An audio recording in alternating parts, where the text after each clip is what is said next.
Hello, I'm Paul Beckwith, and in this video I want to talk about an open letter by climate scientists to the Nordic Council of Ministers, because they're having some big meetings up there. So a whole bunch of very, very famous climate scientists have put together an open letter warning the people in the Nordic regions about the risks and dangers of an AMOC, an Atlantic meridional overturning circulation ocean current collapse, which would plunge parts of the North Atlantic into very, very cold temperatures, and it would bring ice sheets down perhaps to as far as the UK, and it would drop the mean annual temperature in a very large region by about 2.4 degrees or higher. I've seen as high as 5-degree drop in temperature, and is actually even in Norway and places like that, in the far north regions of the Nordic region, could drop 8 degrees Celsius mean annual temperature. And Newton's not very happy about that. People in that region will be affected, but people around the world will actually be adversely affected. This is a very significant thing. I mean, we've been concerned about tipping points for quite a while. You know, either tipping points of the ocean currents, tipping points of Amazon rainforest, tipping points of glaciers. And it looks like the risk is getting greater and greater for the ocean currents to be heading off the pack of tipping points. And of course, you get one tipping point occurring, you can get a whole cascading domino effect of all of the tipping points kicking in the climate system. So let's talk about the letter, and let's talk about what it's warning people. Okay, so this is the article. It's just called Open Letter by the climate scientists to the Nordic Council of Ministers. So let's have a look at that first. Okay, so Reykjavik meetings in Iceland, October 2024. It's breaking news just in the last couple days. So we, the undersigned, are scientists working in the field of climate research and feel it is urgent to draw the attention of the Nordic Council of Ministers to a serious risk of a major ocean circulation change in the Atlantic. A string of scientific studies in the past few years suggests that this risk has so far been greatly underestimated. Such an ocean circulation change would have devastating and irreversible impacts, especially for Nordic countries, but also for other parts of the world. So this is from one of the recent climate papers, and it shows the annual mean temperature change in an idealized future CO2 doubling scenario. So that's doubling from 280 parts per million to 560 parts per million. CO2 alone is at 420. I think this might be a CO2 equivalent, which includes the effects of methane, etc., in which case we're much, much closer to that doubling scenario. So the AMOC has fully collapsed in this scenario. So the Gulf Stream is no longer bringing heat up into this region over to Europe. It's looping back at much lower latitudes with an AMOC shutdown of the northern branch. So this area drops mean annual temperature change, at least, 2.4 degrees is this scale, the highest scale in this whole region. Some areas up here, 5 degrees, even 8 degrees Celsius. So huge impact in this whole region, but it would cause a rewiring of ocean currents that would affect other regions too, but they're not picked up in this model. But I think, that's just, our understanding of what would happen. So science increasingly confirms that an Arctic region is a ground zero for tipping point risks and climate regulation across the planet, because we've got the Greenland ice sheet up there, we've got the Barents sea ice, we've got the boreal permafrost, subpolar gyre deep water formation, and the AMOC. These are all vulnerable to major interconnected nonlinear changes. So the AMOC is the dominant mechanism of northward heat transport in the North Atlantic, determines the life conditions for all people in the Arctic region and beyond, and it's increasingly at risk of passing a tipping point. Tipping point risks are real. They can occur within the 1.5 to 2 Celsius climate range of the Paris Agreement. We're heading well beyond this range, up to, it says greater than 2.5, but it's more like 3, 3.5, even higher, depending on the models that you believe. In the synthesis report of the IPCC in 2023, it stated with high confidence that the likelihood of abrupt or irreversible changes in the climate system will increase with the level of global warming, since the probability of outcomes that may be considered low likelihood but are associated with huge, potentially very large adverse impacts increases. So remember, risk is the probability of something occurring times the consequences if it does occur. So even if the probability is still low, if it did occur, there's huge global impact. So the risk is very, very high. You're multiplying a small number by a very large number. Risks associated with large-scale singular events or tipping points transition to high risk between 1.5 Celsius and 2.5 Celsius of global warming. A recent OECD, Organization of Economic Cooperative Development report has concluded that the current scientific evidence unequivocally supports unprecedented, urgent, and ambitious climate action to tackle the risks of climate system tipping points. So, the timing of this is not accidental, this report. They are meeting up in Nordic countries, but we also have the COP29 occurring. It starts in just over 2 weeks in Baku, Azerbaijan. And I'm hoping that, I can do my bit there by attending and to, be talking about this quite a bit, bring people up to speed on this particular letter and this increased risk of tipping points of the AMOC. So regarding the risk of tipping the ocean circulation in the Atlantic, the IPCC, Intergovernmental Panel on Climate Change, concludes that there's medium confidence that the AMOC, the Atlantic Meridional Overturning Circulation, will not collapse abruptly before 2100. But if it were to occur, it would likely cause abrupt shifts in regional weather patterns, large impacts on ecosystems and human activities.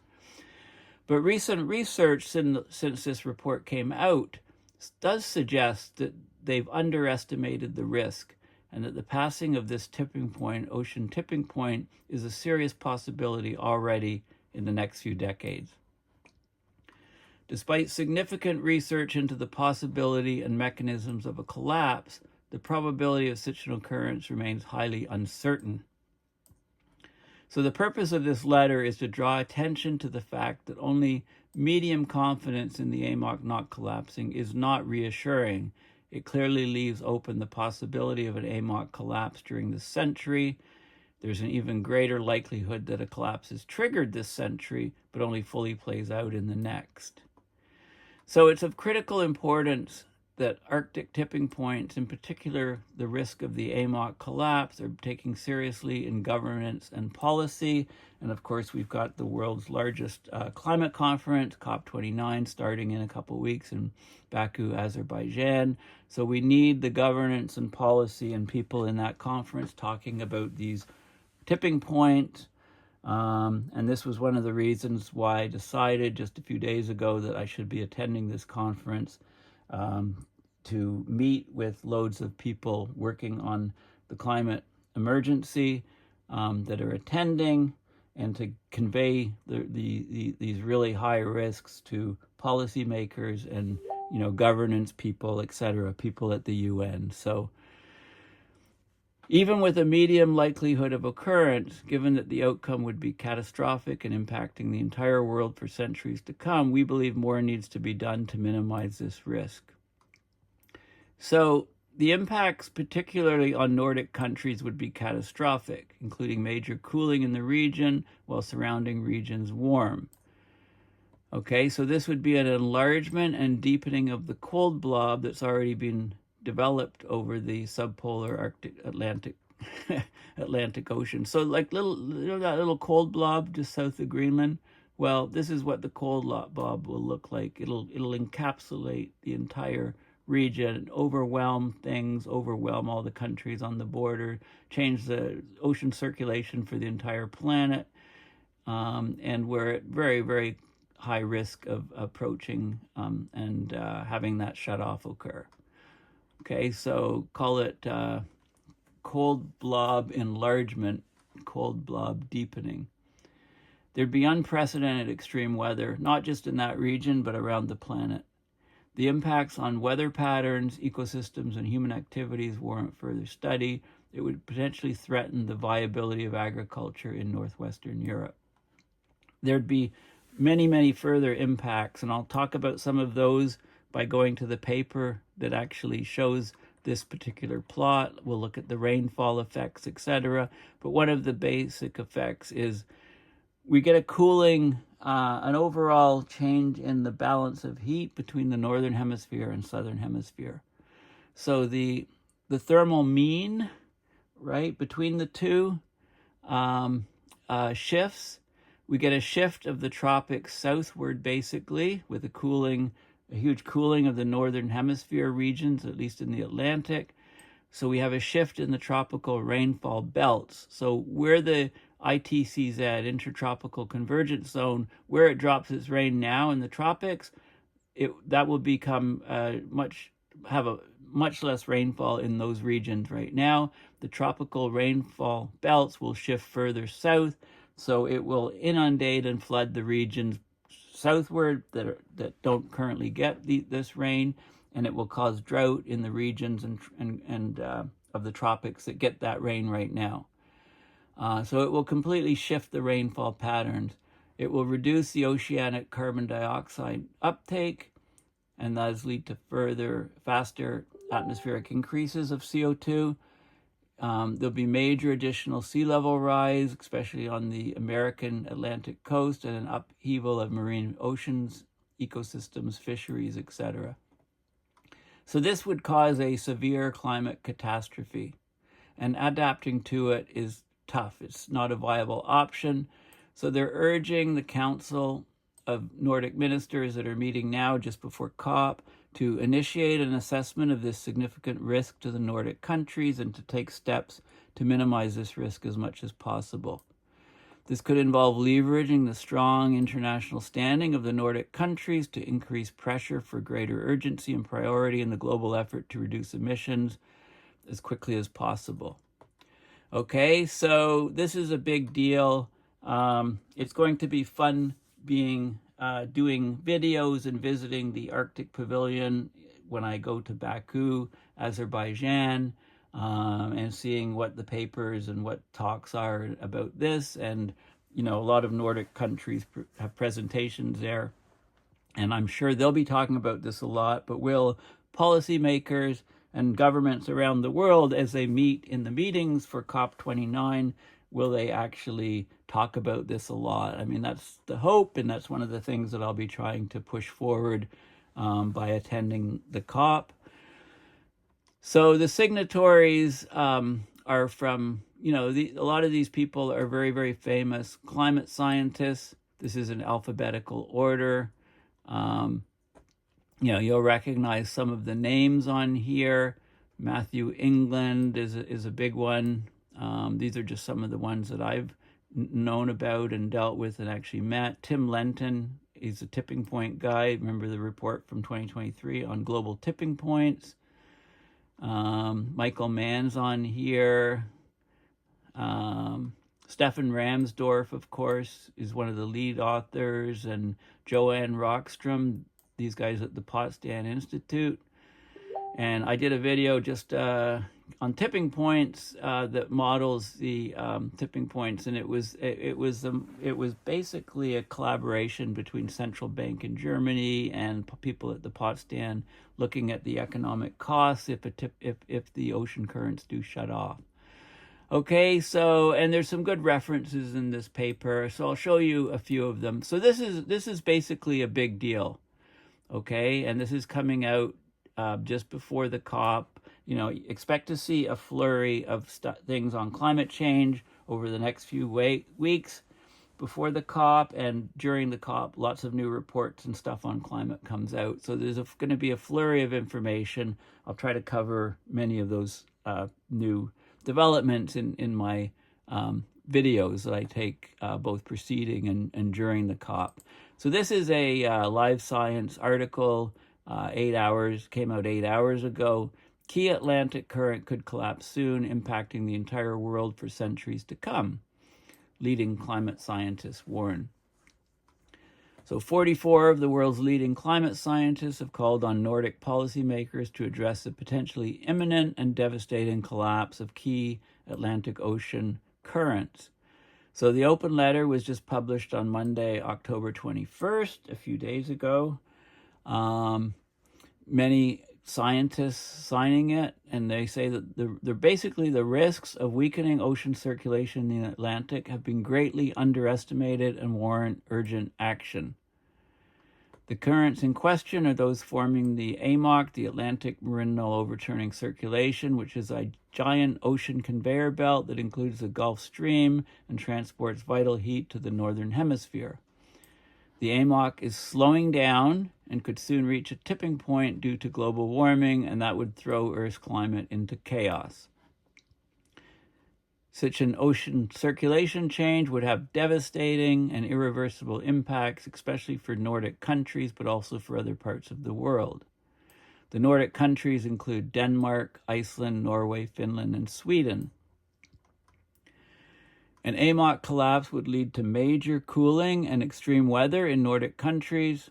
It would enlarge and deepen a strange cold blob that's already developed over the eastern North Atlantic due to the slowdown of heat-carrying currents. I was one of the first people to associate the formation and development of that cold blob with the decline of the AMOC, of the Gulf Stream. And that was basically about almost a decade ago. In discussions with Jason Box in particular and other scientists. I think it was at COP15, at COP14 in Madrid, 2014, COP15 in Paris, 2015. At those conferences, I was discussing these things with various people, that cold blob formation. Collapsing ocean currents are also likely to precipitate climate impacts across the northern hemisphere, threatening agriculture in northwestern Europe. So here's a map of the ocean currents in the Atlantic. We've got the Gulf Stream coming up here. The red ones are the warm, carries heat across the Atlantic, the North Atlantic current, over up to northern Europe. The Norwegian current here, looping in. It's a warm current. And then it splits off into around this way, around Iceland, the Erminger current, and there's cold currents coming down from Greenland, coming down from the Arctic, the Labrador current, the cold wall separating. So we've got this cold current here, warm current here, Canary currents, and then it connects with the southern hemisphere currents. So the idea is that if this thing shuts down, it's basically this loop continues, right? But this northern loop, all this heat going up here stops. So this is the area that gets much, much colder with a AMOC shutdown. The AMOC would also cause a general cooling of the northern hemisphere. That more heat would stay in the tropics and go into the southern hemisphere. And basically the rain belts in the tropics, the IPCC, would shift southward. Right, so we'd have drought-like conditions where the rain belts are now, or much reduced rainfall and greatly increased rainfall at lower latitudes. So it would shift the whole tropic belts. It would basically, should the AMOC grind to a halt, it would trigger a southward shift in the tropical monsoon systems with catastrophic consequences for agriculture and ecosystems. Halted ocean currents would also further heighten sea levels along the American Atlantic coast. Okay, so basically, instead of water coming up here, it would stay in this loop. So all this extra water would push against the east coast of North America, and it would cause greatly increased sea level rise in the short term along the whole eastern coast of North America, U.S. and Canada, Maritimes. Without urgent climate action, the AMOC could collapse in the next few decades. There's huge uncertainty in predicting the timescales. The latest report said there's medium confidence that it won't collapse abruptly before 2100, but this statement needs to be rewritten and reformulated. It's an underestimate of the reality of the situation.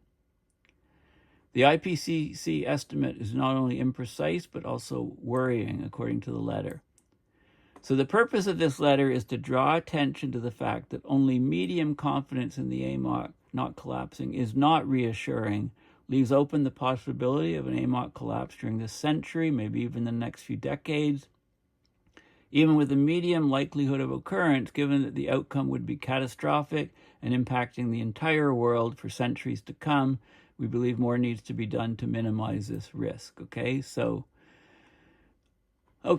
there you go. There you have it. Very important letter coming out just before COP, and it will become, I think, my focus, one of my focuses as to get this out there to as many policymakers and people attending the COP conference as possible.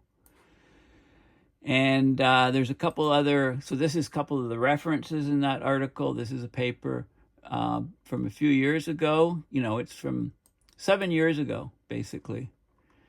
And it talks about the overlooked possibility of a collapsed AMOC, meridional overturning circulation in the warming climate. Okay, right? So we've known about this for a while, but yet, it's been downplayed. And this is a paper where there's lots of good plots and data and so on. And here you recognize this. Okay, so this is with the AMOC shutdown. This is temperature changes, so the cooling. I've talked about this, but this would be the rainfall. This would be the precipitation changes associated with this scenario. Okay, and this is in millimeters per day change. So look at this purple area. This purple area is the area where the IPCC currently drops its rain, like the rainfall belts in the tropics, the monsoons in the tropics, etc. With an AMOC collapse leading to temperatures like this, everything gets shifted southward. So this band of rising convective air carrying moisture would occur at lower latitudes, way down here. So this area would be inundated with the monsoons and flooding, etc., and it's not ready for it. It's not used to it. It hasn't happened there. It doesn't normally happen there. So this area would no longer have the rain. This area would have all of the rain here. And there's other changes on the planet too, which you can see. So generally a bit wetter in North America, a bit drier over in Europe. The other basic changes. But this area here would have tremendous adaptation to do.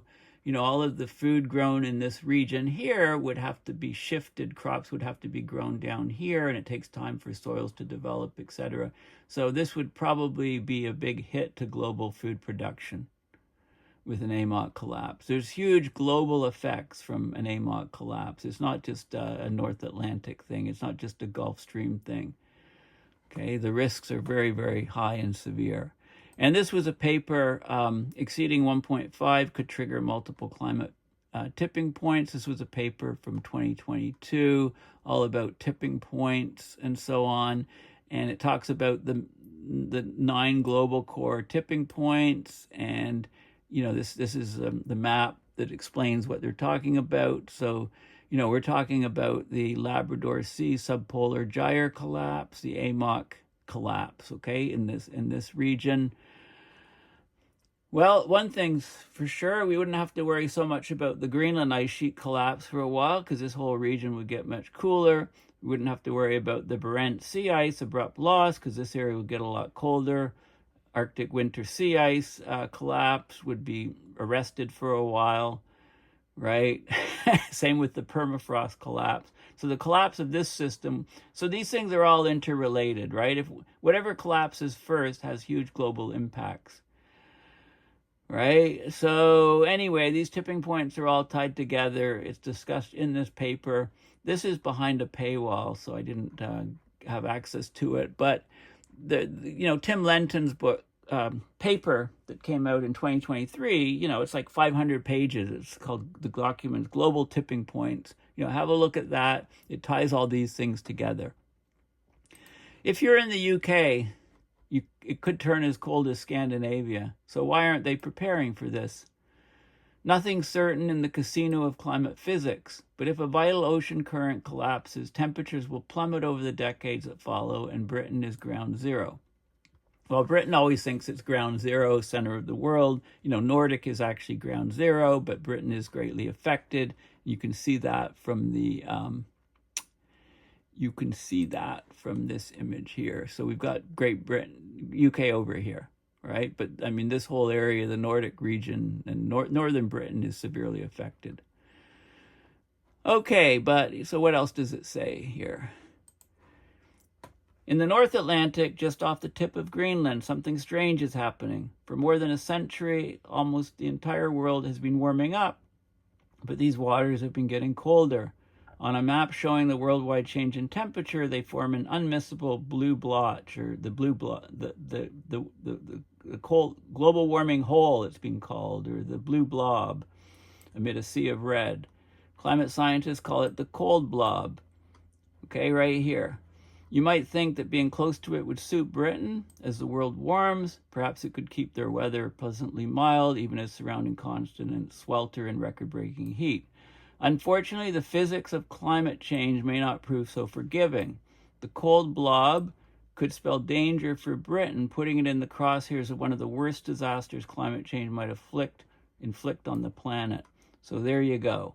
Right? Instead of having this cold blob, this whole area could go into a deep freeze with an AMOC shutdown, and Britain will be hammered. Forget growing food here, forget growing food up in this region. The IPCC zones where there's lots of rainfall in the tropics, and crop production would also forget that, because that rainfall would shift further south. So global food production would be completely disrupted. Okay, and then it talks about, this is a good schematic of the AMOC, talking about how it works.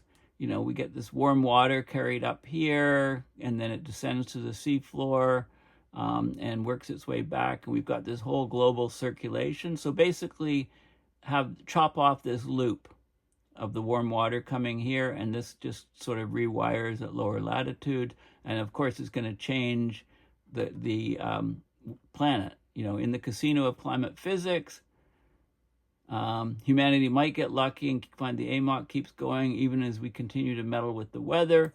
But the more we look into it, the more we think it could collapse, says Tim Lenton. He's a professor of Earth System Science at the University of Exeter, and he's the key author, the head author of this Global Tipping Points report, this 500-page report, which came out last year, which I covered in great detail in videos.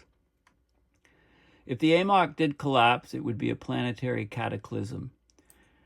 The UK would basically be at ground zero for impacts. The government's just not prepared for it. Okay, so there's been no full risk assessment of AMOC collapse. Having lived through COVID, we now know that it affected everything, that there needs to be risk assessment of all the cascading consequences of another pandemic. We have to have the same process for AMOC collapse. It could impact everything. It's probably the most conceivable impact on food security that could happen right now. And this is global food security. Okay, so the cold blob here. So this is another schematic showing the warm surface currents in red and the cold deep currents in blue, how the whole system is interconnected. So believe me, if this loop here disappears, the whole currents on the whole planet and rain belts and everything else shifts. Okay, so it affects the whole planet. Okay, a collapse wouldn't be instantaneous. It takes time to unfold, perhaps even a century, but you could have a decade or something in which the climate changes quite radically in Britain and Europe. A yet-to-be-published paper by researchers at the University of Utrecht suggests that once a collapse begins, Britain's climate could dry out and cool by 0.5 degree per decade, more than twice as fast as the world's been warming. After a century, Britain would be 4 to 5 degrees Celsius colder than today, Arctic sea ice would spread to the Scottish coast. Okay, and it's the AMOC collapse would push the African monsoonal rains further south. It would scramble the Amazon's dry and rainy seasons. It could feed back into the collapse of the Amazon rainforest. One paper published in 2020 estimated that in this new climate with an AMOC collapse, there'd be an unimaginable and unprecedented impact on the global food system. For example, in Britain, only 7% of Britain would be suitable for arable farming compared to 32% now. Farmers could cancel out this drastic reduction by expanding irrigation, but it would be very expensive, costing 10 times more than what they pay for food right now. The amount of land arable worldwide for growing wheat and maize could be cut by more than half, 50%. These crops together supply 2/5 of the global calories. If it's cut in half, right, there's basically global food insecurity, global food shortages, price spikes, etc. Also the infrastructure, they talk about the UK, is not built to withstand the harsh winters that the coming century may bring. So the building stock wouldn't be suitable to live in. All the railways and power lines wouldn't work properly. It would basically saturate and affect everything. Okay, so here's a guy skiing in front of the Eiffel Tower. Some schematic. Well, the Eiffel Tower is not in the UK. They should have had the Big Ben there or something. We have very little idea of how poorly British society would fare because not enough research has been done on the knock-on effects of an AMOC collapse. Last month, in reply to a question in the House of Lords by the Green peer Baroness Jones, the government admitted that it had not assessed the effect of any slowing or collapse of the AMOC on economic planning. Okay, so there you go. Okay, so basically, can Britain's infrastructure cope with plunging temperatures? Right? This question has to be addressed. The answer is, of course, no. It's a mind-boggling challenge to adapt the UK to the possibility of a catastrophic impact, but there are lots of no-regrets actions we can take. They should be insulating their buildings, reducing food waste, investing in vertical indoor farming, doing national security risk assessments. If you saw climate change as a national security issue, you'd be like, holy moly, AMOC collapse looks like one of the worst things that can happen to the UK. Okay, so this is an article, from the Times in the UK, well read. Well, high circulation rather, the Times. Okay, so these are real things that are happening with today's climate. And, people say, why are you going to the Baku? Well, I'm looking for reasons. I think it's important for me to be there for this one. I didn't go to the last one in Dubai. And this is one of the things that needs to be conveyed to global governments around the world, that these risks are very high. So this paper is very, very timely, and I'll try to circulate this information as much as I can at the conference. On that note, please consider supporting my research and videos by donating to my PayPal to help me offset the costs. I want to thank Heidi again for setting up a GoFundMe. If you Google GoFundMe, Paul Beckwith, COP29, you can find the link. Let me just do that and see if I can find it. I should have had it up. GoFundMe, Paul Beckwith, 2024.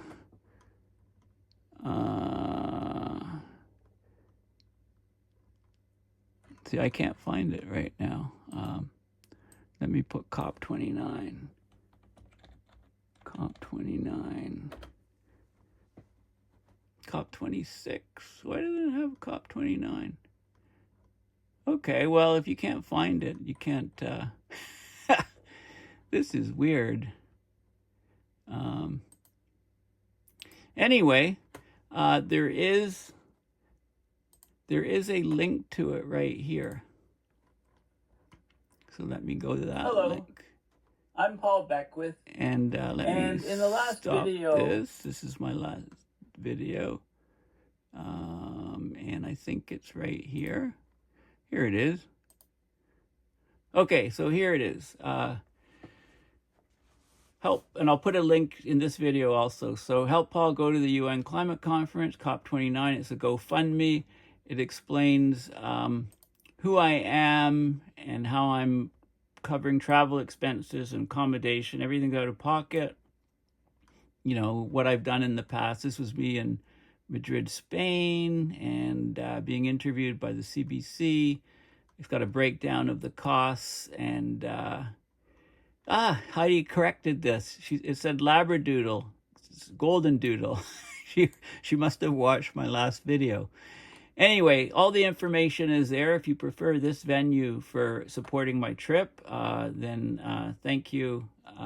You know, and so you can either go to my regular PayPal on my paulbeckwith.net WordPress, or the GoFundMe. Anyway, thank you for listening, and bye for now.